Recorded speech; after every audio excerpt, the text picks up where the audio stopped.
Je suis venu avec Ponce, qui est le pianiste du groupe de l'Angélique Costa. Nous sommes venus pour bénir l'union de notre frère Vanier. Mais avant de passer à ce moment-là, nous allons faire du spirituel. Le spirituel, c'est ça qui nous tient. C'est ça qui nous donne fondeur. Nous allons d'abord faire du spirituel. Si tu es d'accord avec moi, dis Amen. Chapitre 14. Jean, le chapitre 14, le verset 16. Le livre de Jean, chapitre 14, le verset 16. Le mariage est la première institution que Dieu le Père a donnée aux hommes. Dans le jardin d'Éden, Dieu a créé le ciel et la terre.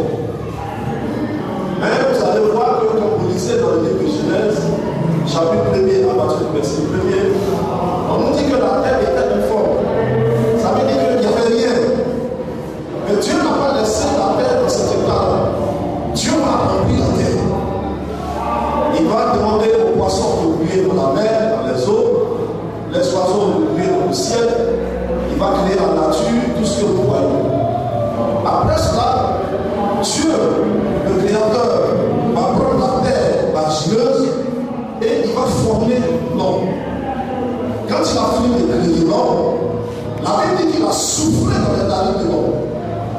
Le souffle de Dieu qui est rentré dans l'homme, afin que l'homme qui était là comme une statue, comme un robot qui ne bougeait pas, l'homme a interviewé chien. Il a devenu un vivant. Pourquoi? Parce que cette enveloppe-là, qui est cette monde de terre, a reçu de Dieu deux parties spirituelles, l'âme et l'esprit. Donc l'homme est devenu un être vivant. Dieu va demander à l'homme de nommer tous les animaux. Donc les animaux passent, et puis c'est l'homme qui donne les noms. L'homme a remarqué que parmi tous ces animaux-là, il n'y avait pas un être qui lui ressemblait. Alors l'homme a éprouvé le besoin d'avoir un être semblable à lui. Dieu dit, ok, ce que tu me demandes de voir moi-même, je vais te le donner. Le Père va donc appliquer à l'homme la première anesthésie. Il va faire dormir l'homme. Il va ouvrir sa chair, il va prendre une de ses côtes et il va créer la femme. Quand l'homme est sorti de son sommeil et qu'il a vu cette belle créature, Dieu est vrai. Dis Amen. On dirait que tu n'es pas convaincu de ça. Il dit Dieu est fort. Quand l'homme a vu cette créature, il dit celle-là, je vais l'appeler femme. Pourquoi? Parce qu'elle est l'os de mes os, elle est la chair de ma chair. Et Dieu m'a dit, il n'est pas bon que l'homme soit seul. Il n'a pas dit, il n'est pas bon que la femme soit seule. Il dit, il n'est pas bon que l'homme soit seul. L'homme quittera son père et sa mère et s'attachera à sa femme. C'est l'homme qui va s'attacher à sa femme. L'homme quitte ses parents et il s'attache à sa femme. Mais aujourd'hui, on remarque qu'on a beaucoup de problèmes dans le foyer. Parce que l'homme n'arrive pas à quitter son père et sa mère et s'attacher à sa femme. Dis Amen. Ce que j'ai dit, c'est vraiment que c'est l'homme n'arrive pas à obéir à ce que Dieu lui demande. Parce que pourquoi on a des problèmes? Les mamans, si je les comprends, ce n'est pas de leur faute, elles ont souffert. Mais le problème qui se trouve dedans là, c'est que quand la maman regarde la tête de la fille là, elle se dit, mais est-ce que celle-là, elle est capable d'aider mon fils sur le plan spirituel? Pourquoi souvent les gens se marient et puis un matin la maman quitte au village avec une fille, elle vient dire mon fils, il faut la chasser. Au conseil que j'ai envoyé là. Pourquoi? Parce que la fille elle a du spirituel. Quand tu es marié, tu n'as pas de spirituel. Si tu n'as pas de spirituel, ton mariage ne va pas tenir. Ce matin, nous allons bénir ce couple. Mais je profite pour vous dire, mes soeurs, mes tantes, elle est du spirituel. Attachez-vous à ça. Attachez-vous à ça. Ce matin, le Saint-Esprit m'a demandé de vous parler. Et je vais le faire. Je vais te dire la vérité. Dis Amen.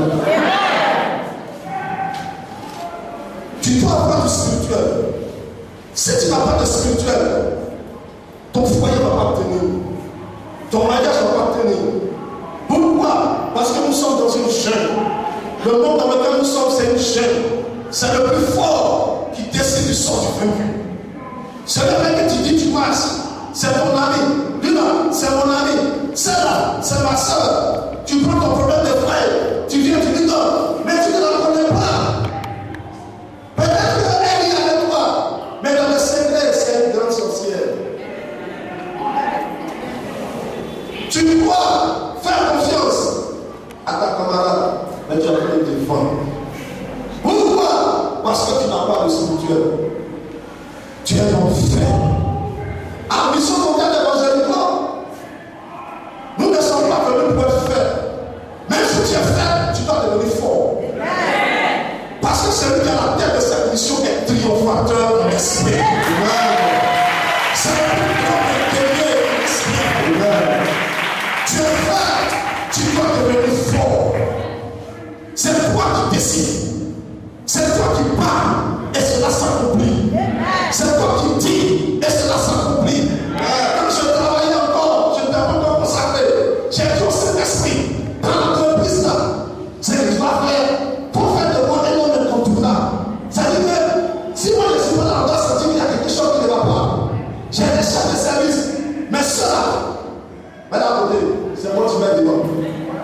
Je le fais, aujourd'hui je travaille plus. Mais mon ancien patron là, quand il va parler là, il va citer toujours mon nom. Et parce que c'est ce que j'ai demandé au Saint-Esprit. Pourquoi? J'ai du spirituel. Tu as du spirituel. Il faut avoir du spirituel. Aujourd'hui, Jésus n'a pas dit, attendez, vous recevrez un travail. Attendez à Jérusalem, vous recevrez la bénédiction sociale. Tu vas recevoir un enfant. C'est pas ça, Jésus n'a pas dit ça. Jésus dit, attendez, vous recevrez une puissance. Le Saint-Esprit souverain sur vous. Vous serez mes témoins. Regardez. Quand Dieu a créé la femme, Dieu a dit à la femme que c'est toi qui vas procréer. C'est de toi que les enfants vont sortir. N'est-ce pas? Quel Dieu peut manger des bébés là?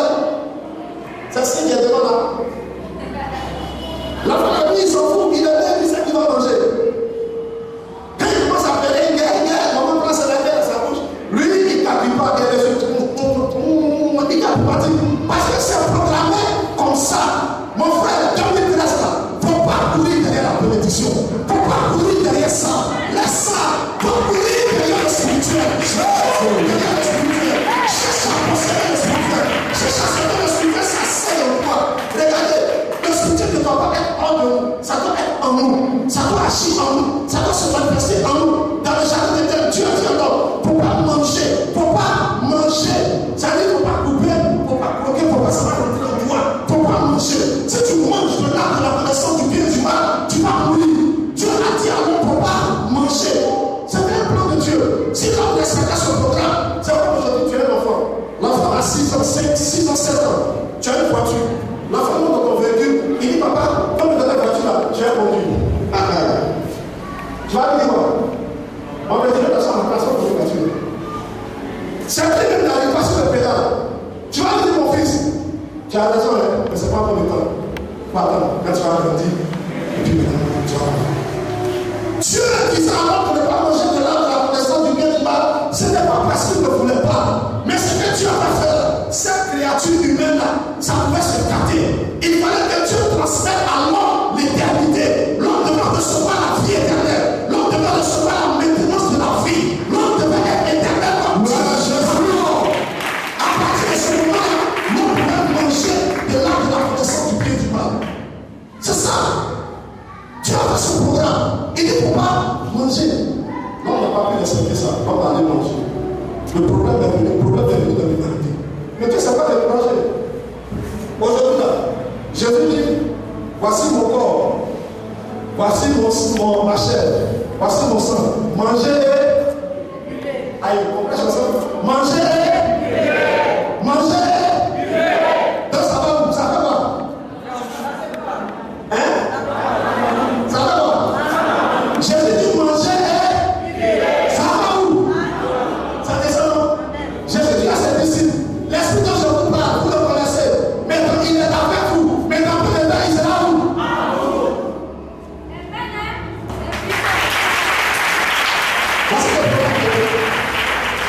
Tu as proclamé que lui, Dieu, Jésus, incarné, vient dans l'homme. Il a proclamé aussi que le Saint-Esprit vient dans l'homme. L'homme doit avoir en lui la personne, le tampon de Jésus. L'homme doit avoir en lui la présence et le feu du Saint-Esprit. Si tu as Jésus, tu as le Père. Parce que Jésus a dit, celui qui a vu le Père, celui qui m'a vu a vu le Père. Donc, si tu as Jésus, tu as le Père. Maintenant, en plus de ça, on met dessus qui? Mais sur le Saint-Esprit. Cette deux partie de Dieu là doit être en toi. C'est pourquoi cette affaire de Dieu, ce n'est pas une affaire de religion. Ce n'est pas une affaire de rester là, respecter les dogmes humains. Aujourd'hui, dans les églises, on aime amener les gens à se brancher sur ce qui est élémentaire. Mais nous sommes dans l'évangélico. On ne te branche pas sur ce qui est élémentaire. On te branche sur papa lui-même. On te branche sur maman elle-même. Le Père qui est Jésus. Maman qui est le Saint-Esprit. Et la vie change. L'homme a tous les problèmes. L'homme a toutes les difficultés. L'homme est tout attardé par le diable et le démon. S'il ne rencontre pas, s'il n'a pas contact avec le Dieu Saint, sa vie ne peut pas changer. Sa vie ne peut pas être transformée. Il ne peut pas avoir de miracles. Il ne peut pas avoir de témoignages. Ici, nous prenons le temps de vous enseigner qu'il est important d'être branché sur le Dieu créateur et le Dieu puissant.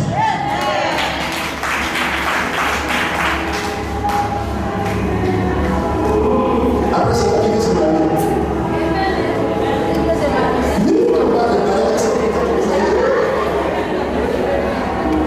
Après, qui va se marier? Vous êtes bien après? Il y a d'autres qui font comme ça. J'ai dit qui va se marier.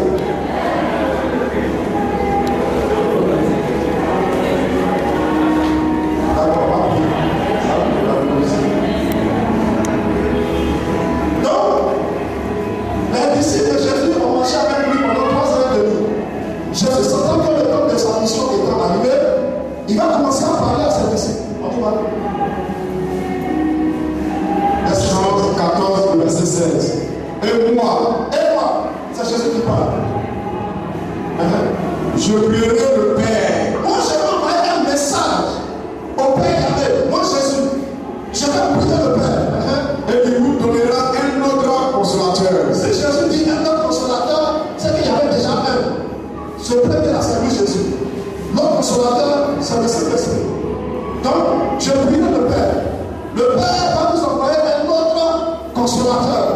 L'homme a besoin de consolation sur terre. Parce que l'homme est confronté avec